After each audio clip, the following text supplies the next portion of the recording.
Okay, Jake, we're back at mine, and welcome to my world. This is part one of my vinyl collection, just part in here. One?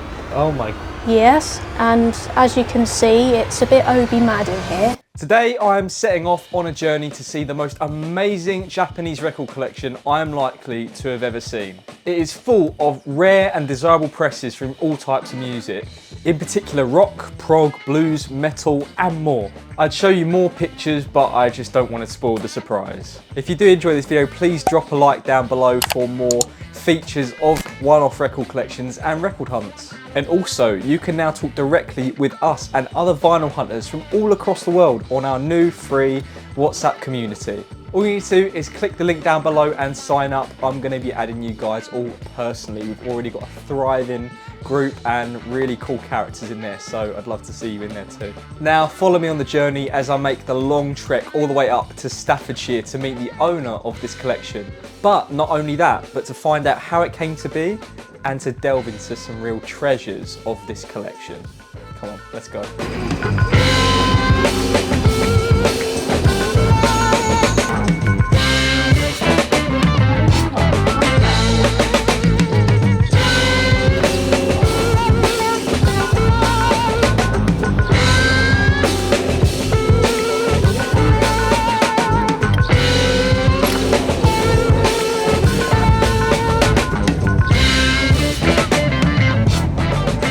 So I'm on my way to meet the owner of this collection, Jess. Now, from what she told me, she's a former radio presenter and she used to manage a record shop in the West Midlands. She has over 1,300 Japanese records, including Japanese imports, rare prog, metal and blues, and some scarce box sets. The goal for today is to meet her in person and get to know how she built this amazing collection. She has promised to take us along to some of her local haunts to show us where she buys her records, and best of all, we get to go back to hers and take a look for ourselves. I am super excited. I have a feeling you're going to want to stick around for this one.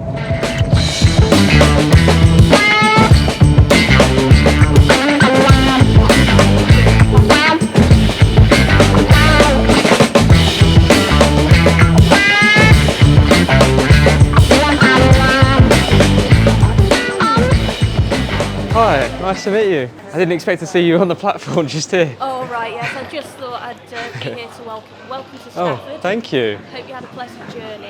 It was quite smooth. All right, well, should we get going? Whoa, should we get going? Yes, let's get going. I'm so excited today. To start the day, she wanted to take me to one of her staple record shops on her regular hunts. It is Double Good Records in Stafford.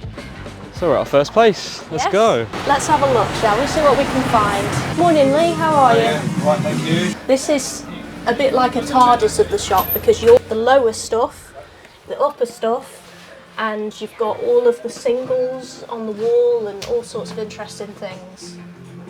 I'm going to have a look at the new arrivals section. It's a good plan. Got some Mott the Hoople here, Ian Hunter. So what actually got you first into record collecting to start with? I've always been interested in music from the age of 4. By the time I was 18 and 19, I was getting interested in how the original format looked, particularly the album covers and the overall aesthetic of it. I was really interested in that. By the time I was 21, I started collecting seriously. Sure. And I think that by the time I was 25, I maybe got to the point where I needed a separate space for them. That's where the record cave came in. Sounds amazing. Oh, this is interesting. Chicken Shack.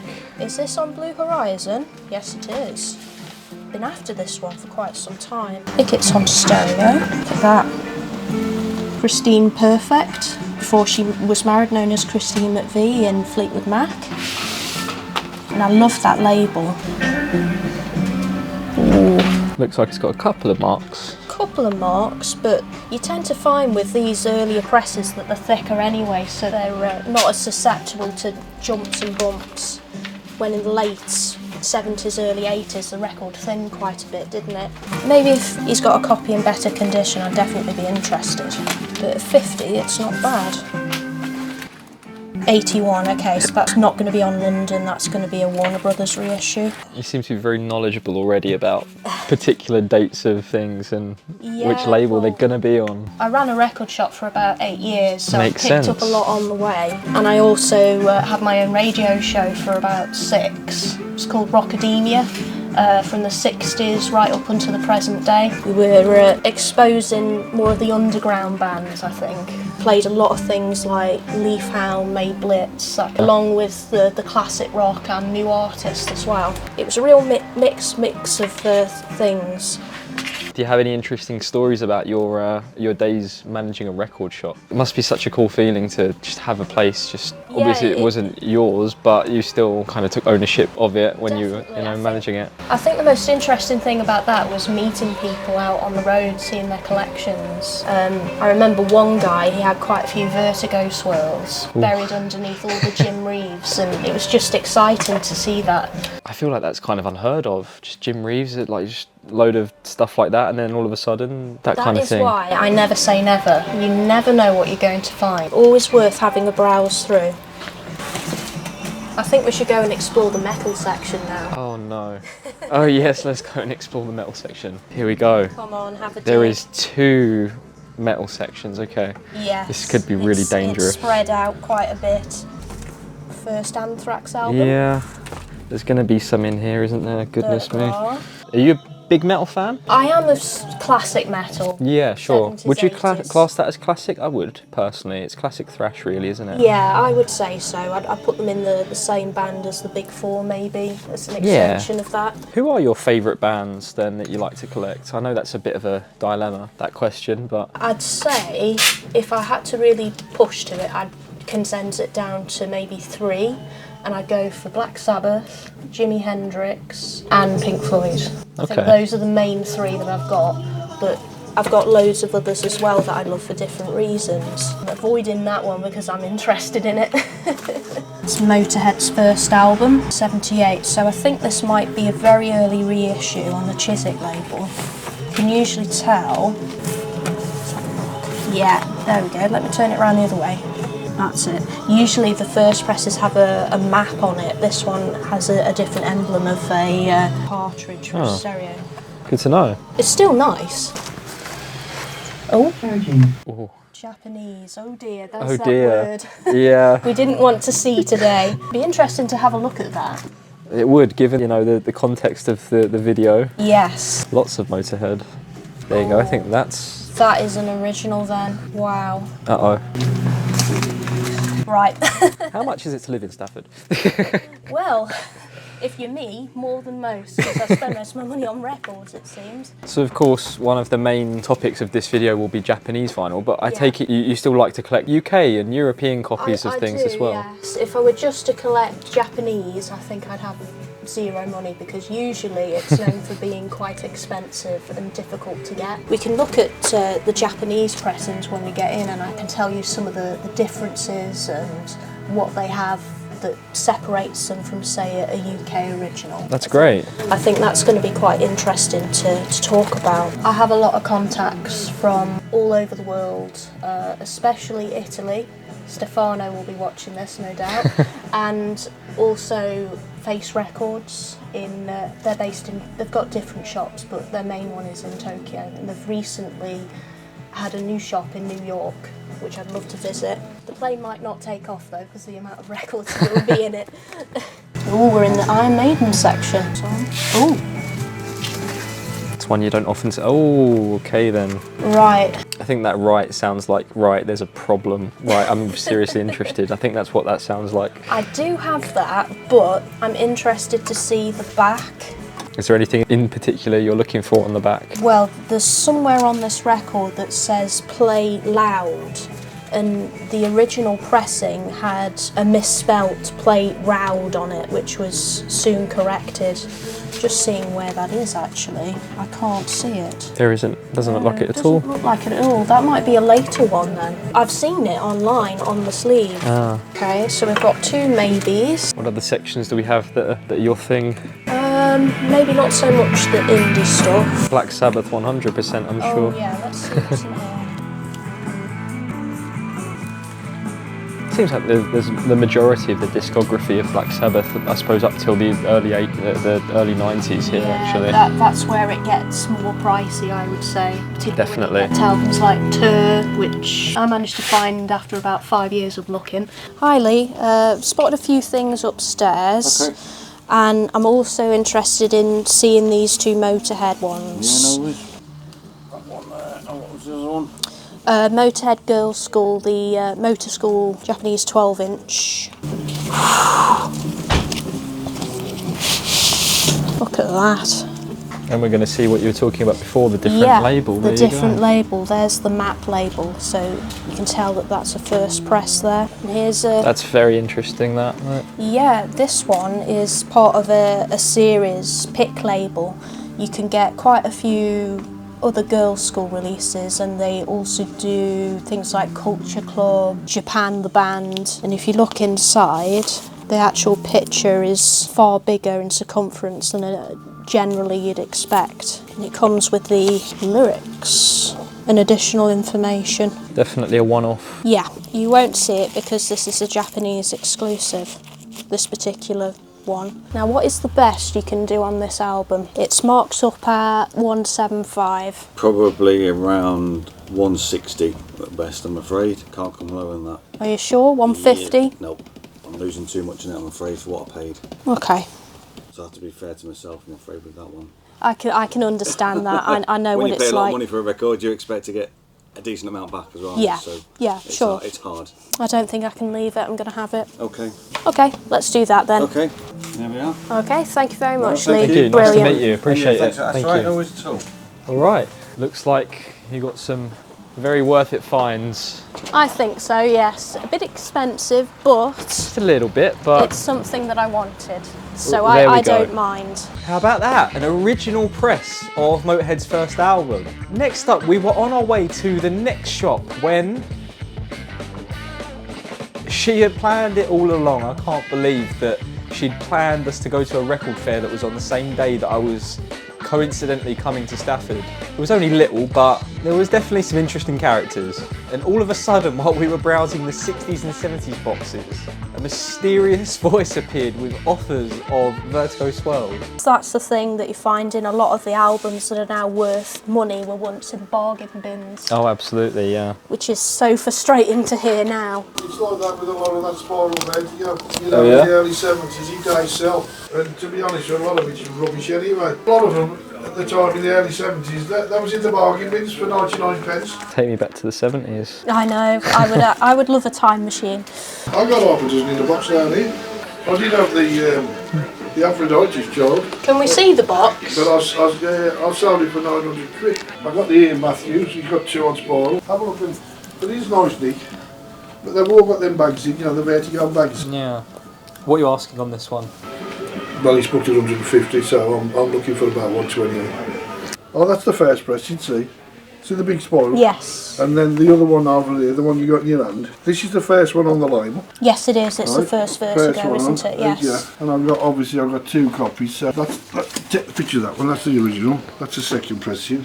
Where's coming? Right, mate. I think we're going to get going. We've got a couple of shops to go to. Okay. All right, thanks, bye-bye. mate. Interesting. Very interesting. Thank you. Well, he was an interesting character. He was, yeah. Wasn't he an interesting character? That being said, he was a really cool addition to the day and it made it even more fun. Last up on today's hunting venues was a massive, and I'm talking massive, second-hand shop that sold antiques, records, clothing, even had a little cafe in there where we sat and had a sandwich. It was called Foregate Street Vintage Emporium. Okay, Jake, we're just heading now to the Foregate Street Vintage Emporium. I come here quite a bit and I'm always amazed by what I find in here, so I'm hoping today's our lucky day. So they're sort of clustered everywhere here, but this is relatively new, so we'll just have a look and see what they have. What did you make of this Metallica album? Goes back to the roots a little bit, but I suppose it's still new Metallica, so... It's still not as good. I do think, I don't really listen to anything past the Black Album, really. Have you ever seen that on Vertigo Swirl, the Black Album? Because that's what Yeah, I have. That's quite a good Grateful Dead live album, live in Europe, What cover. 1972. Yes, it is. It's definitely, it has a great sense of humour on that one, and that's a 3-record set from what I remember. Is that an original one? From 92, it might be. If I saw that anywhere else and I was buying, then I would definitely have that, because I've been looking for that for a long time. Have you? Yes. I've got a reissue. You've got a reissue? Yes, I do. Okay, I think I have an original of this as well. Let's have a look. Yeah, that's the label. For a £5. A £5? My goodness. That is a good buy. I would have that as well. Are the lyrics included? It's usually they're missing. Doesn't look like it has. But still for £5. Oh, Oh! That may be worth a punt, I think. I think that's worth a punt. Let's have a look at the condition. It's on the green label though, Yeah. so it's not It is a reissue, but a it's very original. still okay. I'll have to contemplate on that. It's nice to see an early-ish Yes album for a £5. Yes, it's one of those that you have a punt on because you might already have it, but it's so cheap. Do you have any Japanese albums at the moment? Do I have any Japanese? None with an obi. I think there might be 1 or 2 that just happen to be Japanese, but nothing special. It's not something I've quite delved into yet. Well, I'd say that the obi can increase the price of the album drastically. Yes. It, depending on what it is, it can go for as much as 50% more just because of the obi. But because of that, a lot of them are being counterfeited. That's a shame. Yes, so you have to keep an eye out on the texture. What I would say the inks used, some of them are not very high quality. Okay. So you can tell almost by sight that it could be a little suspect, if that makes sense. Is there a price on that one? Oh, fine. £5? Again, if I was buying today, I wouldn't leave that behind. It's obviously not going to be an original one, but still. It's still £5 for a Yes album. And not a later Yes album as well, might I Yes, add. a very early one. Original lyric sheet. A bit crumpled, but still. I think I'm in your school of thought, and I don't think I can leave that behind for a £5. I think that's going to come home with me. I think it has to. Okay, well we've got one thing.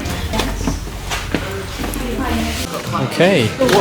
Then the moment I'd been waiting for the entire day. We went back to hers, and I cannot start to describe the feelings of awe that were inside me the moment I stepped into that room. Okay, Jake, we're back at mine, and welcome to my world. This is part 1 of my vinyl collection, just Part in here. 1. Oh my. Yes, and as you can see, it's a bit Obi mad in here. Part 1. Yes, part 1. You mean there's more? Yeah, I've had to sort of take over 2 rooms now, but Okay. I reckon it's worth the sacrifice. This is just all I'm seeing is obies. Yes, I'd say about 30 or maybe 40% of my collection is Japanese related. The first Japanese record that I ever bought is just the one that I pulled out, and it is the debut album by the Allman Brothers. I got that near my sister's apartment in Germany, and that is the record that started it all for me. That's the catalyst right there. That's the bug right It there. was, yes. That was the bug. What I was drawn to was firstly the aesthetic charm of the thing from the obi strip, which we'll talk about maybe later on, and the amazing condition that it's in. What I often find with Japanese vinyl is that people really take care of it and value it. I would also say as well with Japanese records that they're made with something called virgin vinyl, which is essentially unrecycled vinyl that hasn't been used for any other purpose but the record. So that means that often it's free of impurities or anything else that could spoil the sound of the record. Wow, it sounds really like they've thought of everything. Yes. So you say that maybe 30 or 40% is Japanese related. How many approximately do you think that makes up in your collection? Ooh, well at the moment I've got about 1,500, so if you do the maths, that's coming out at quite a lot of albums. Probably 350, 400, I think 450. I think it's more towards the 400 mark now. Wow. And I'd say that a majority of the records that I'm getting are online, but as we've seen today with our first trip into the record shop, they're cropping up in places that you wouldn't expect. Should we go in the second room as well? We should. Okay, and this is section number 2. We have a completely extra unit that's already half full. We do, but if you look, there's just a little bit of space there, so I'm happy. What happens when this gets full up? I will think to that when it comes to it. But at the moment, I've got plenty of space. Now, this particular one is quite a rarity with the band cover. It's a Scorpion album called Virgin Killer, which I'm not sure if you'll be allowed to show on the internet. I think I know what one you mean. I will blur it out. It's an amazing album, but I absolutely hate this particular cover. I've actually got quite a lot in this RCA series, which is with this Scorpion figure here. Looks very cool. It is very nice. That's what I have to say about Japanese records. Are very well thought out in terms of packaging, the obi strip, and the other elements that they often come with. They come with different things that you wouldn't expect with a standard American UK pressing. Sure. Sometimes you can get alternate covers that aren't present in any other pressing. And I'd also say as well, you can get bonus features as well that are not in any other album. I think I've got an example just down here in the W section, which is just here. This is my copy of Wasp, Into the Electric Circus. It's like everything you pull out has got an obi. It's just, I'm so very impressed, and I don't know that much about Japanese records, but I know how hard they are to come by. They're hard to come by from a fair perspective, but what I'd say is now that they're gaining popularity massively online, and that is what's driving the prices up quite a lot. But I'm lucky in having a lot of amazing contacts who are able to get things for me whenever I ask for them, and are able to import them as well from places like Tokyo, where we have a lot of record shops. This one is interesting because it comes with an interview 7-inch single, and it also is complete with all of the posters, which I don't think you get in other versions, and this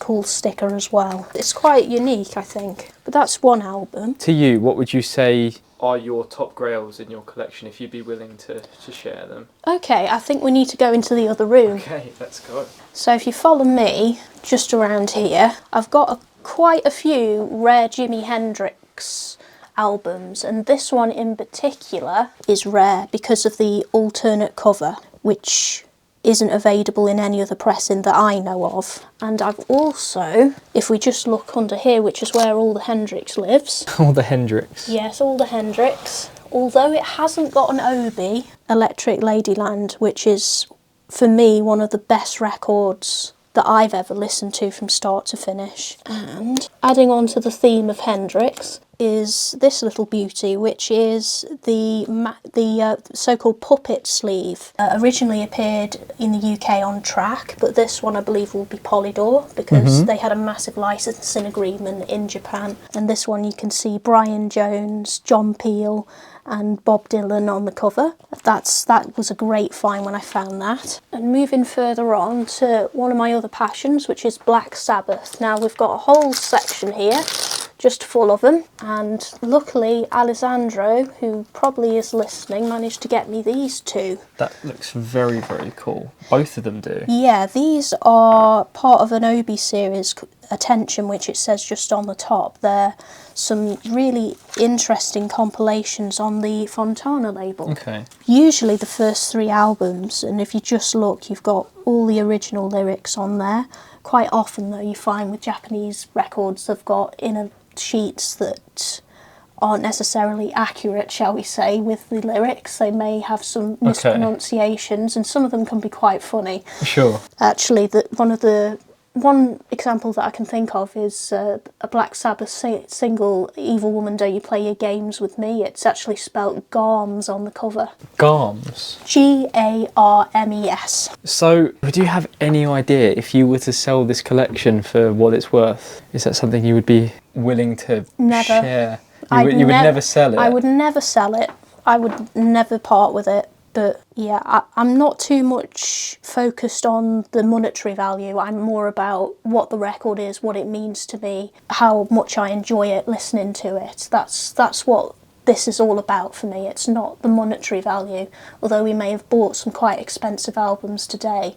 Yeah. It's just because I love the band. I'd love Masters of Reality with the poster on Vertigo. I think everyone would. I would love that. That would be amazing, yeah. But in terms of Japanese pressings, I'd love more of the red wax that was done on Odeon. So Odeon licensed a lot of the Pink Floyd albums that, if they're on red wax, the price goes quite up considerably. What is red wax? So red wax, otherwise known as Everclean vinyl, it was meant to be a product that would repel static. It was static resistant and it would repel dust. Although obviously coloured vinyl itself has existed many years previously, that was seen as a more audiophile quality product, and I've actually got a few to show you. Are they actually red? Yeah, they're almost like a blood red. They're described as translucent quite a lot in online descriptions, but when you hold them up to the light, that's when they really come through. So I think I've got one that's quite interesting here in my Grand Funk Railway collection. Let's just get this out. Nice on capital there. I can slightly see that. Can you I see? think maybe the camera can. Maybe the camera can. If I hold it more up to the light, can you see the colour change? Yeah, it slightly just changes to red. I can Yes. see it there now, yeah. Look Almost at that. purple colour. That is beautiful. I believe the last one that was made on red wax was in March 1974. Okay. That's when they stopped being produced. What's next for you then with the collection? Where does it go from here? Continue as Up in the loft, maybe? Up in the loft? I don't know. It's getting to the stage now where I've got lots of great records and I need to think of a storage solution for them all.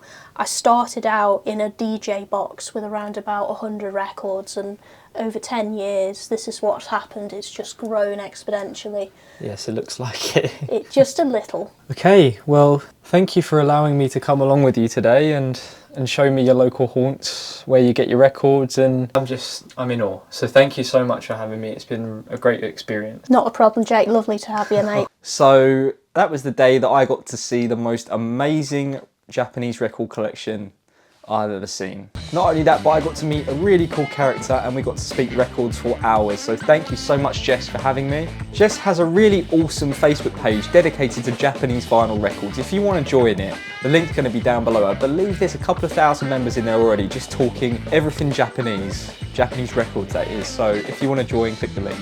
If you did enjoy the video, please do drop a like and subscribe. Do you want to be featured in one of these collector feature videos? I will also leave a link down below for you to fill out a sign up form to be on the channel. So if you want to be on the channel, get down there, fill it out. I'm looking forward to reading all your submissions soon. Thank you for watching and I'll see you in the next one. Bye bye.